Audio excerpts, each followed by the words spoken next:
Saskasech and welcome to Fitch. Today I would like to talk about a few things you should know before you buy the Sony A7 III. So let's get it started.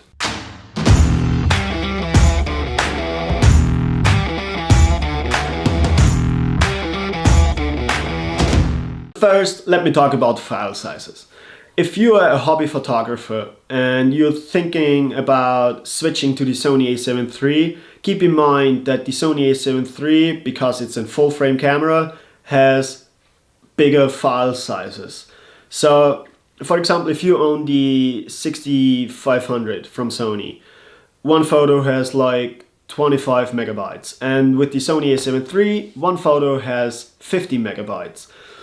So I'm a sport photographer and I'm doing a lot of wakeboard photography, which means I use continuous shooting all the time. And with the Sony A7 III, you're able to shoot 10 photos a second. So one photo, 50 megabytes, which means 20 photos or 2 seconds of pressing down the shutter are 1 gigabyte.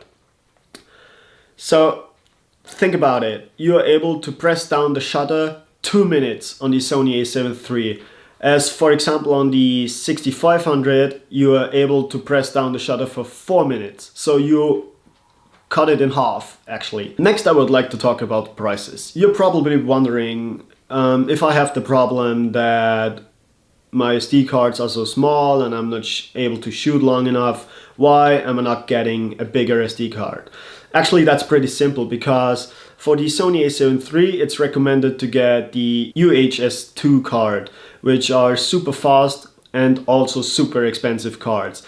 A 64 gigabyte card is about $100 on Amazon right now.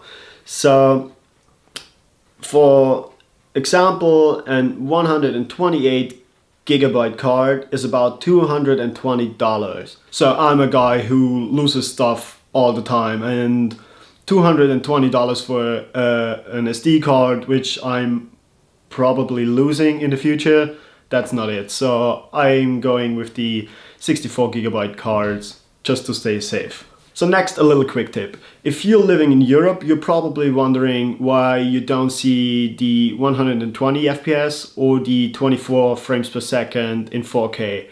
And the reason for that is because your camera is set to PAL format. So to get those 120 and 24 frames per second, change this to NTSC format.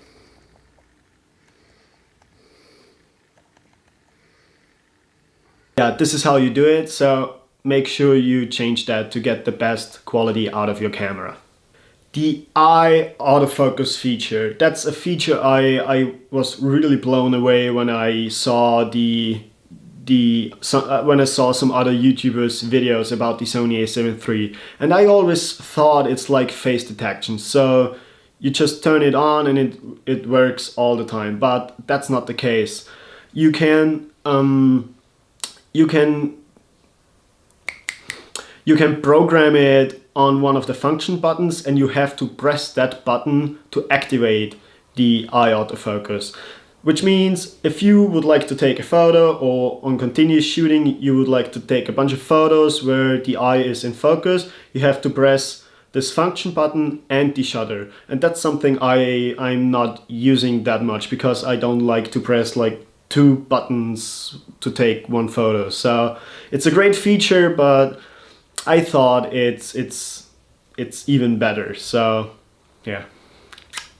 Last but not least, I would like to talk about batteries.